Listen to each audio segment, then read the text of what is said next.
Hello, everyone, and welcome to Cookies and Milk with Santa. We love spending time with you, so we had to come back for season 2. And of course, I'm joined today by my favorite guest, Mrs. Claus. Guest? Honey, I live here. Only joking, Gumdrop. Just like milk needs cookies, Santa needs Mrs. Claus. Speaking of cookies. But that's not a cookie.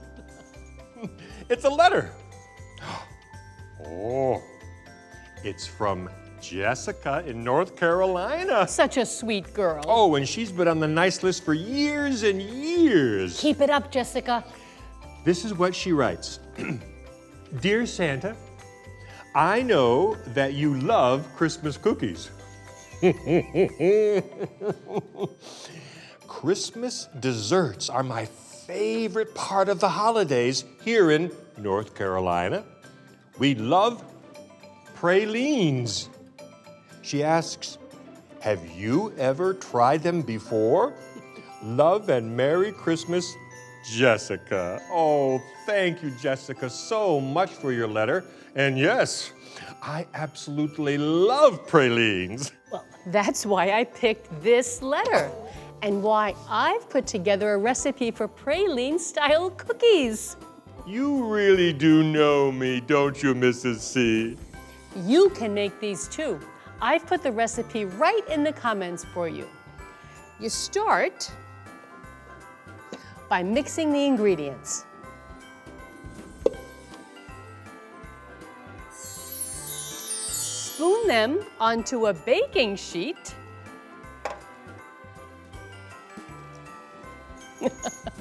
And pop them in the oven. It's like magic. And voila! I can't resist. Don't forget to let them cool first. So, Mrs. C, what can you tell us about pralines? Well, this batch of cookies was made today, but the first praline cookies were made almost 400 years ago. Holy ice skates! They were invented by a French chef named Clément Lassagne. You mean the pasta? No, no relation. Well, how did they cross the ocean to get all the way from France to North Carolina? They're great cookies, but terrible swimmers. Nuns. None of my business? No, French nuns.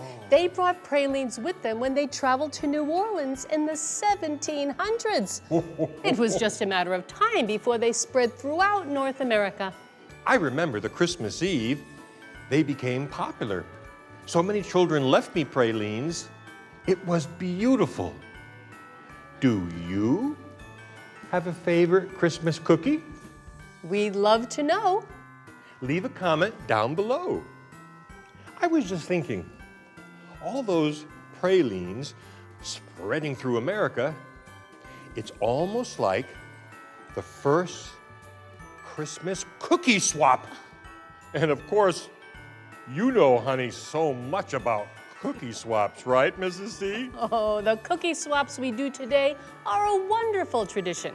Families, friends, and neighbors all gathering together to trade cookies with each other. Maybe you've been part of a cookie swap and discovered a new favorite? That's one of the best parts about cookie swaps. I know I have. How long have cookie swaps been going on? Christmas cookie swaps go all the way back to the Middle Ages, dear. Back then, cookie ingredients were so rare, they could only make cookies during Christmas time. Oh. So guests would bring their cookies to feasts and try each other's cookies to celebrate. The year flies by when you're making toys for every child on the nice list, but can you imagine having to wait until Christmas to have cookies? I'd rather not. Santa, Yes, dear. we have some very important business to attend to. And what would that be? our tree needs a lot more decorations. I suppose you're right, dearest. The good news is I wanted to show our guests how we make salt dough ornaments. Great. You mean right now? They're so easy to make, I figure there's no time like the present. I've included the instructions in the comments so you can decorate your Christmas tree with homemade salt dough ornaments too. Mix the ingredients together. It looks easy. It's very easy. Just a few simple ingredients, a little water. Stir it until everything is mixed together, and then we roll it onto a sheet. Oh. Then you pick your favorite cookie cutter. Thank you. Welcome, honey. And use them to create your ornaments. Wow.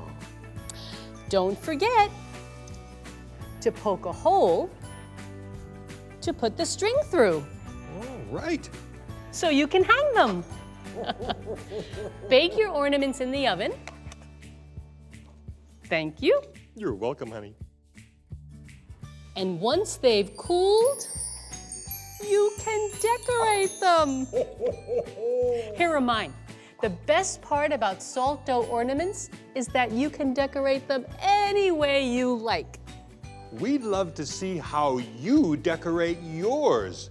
Post a picture of your salt dough ornaments with the Macy's Santa hashtag. Oh, I can't wait to see what you've come up with. Dearest, things are going pretty well thanks to our magic keepers, Hugo and Joy.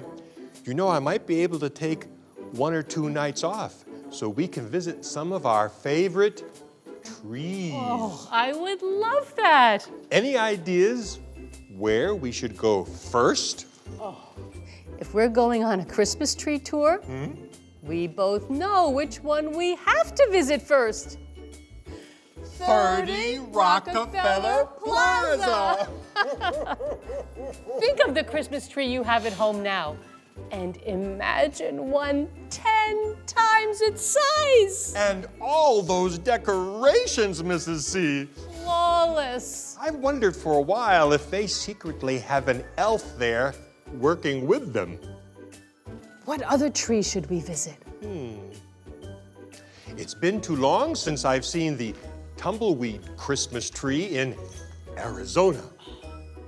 Is it true they use 1,000 tumbleweeds to make it?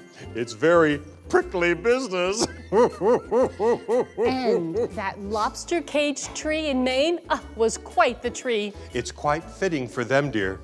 They love 2 types of Claus, Santa Claus and Lobster Claus. Any other trees you think we should visit? I have to see my favorite, the Lahaina banyan tree in Hawaii. Oh, that's a beautiful tree. It may not look like the Christmas trees most of you are used to, but have you ever seen a tree like that with thousands and thousands of lights on it?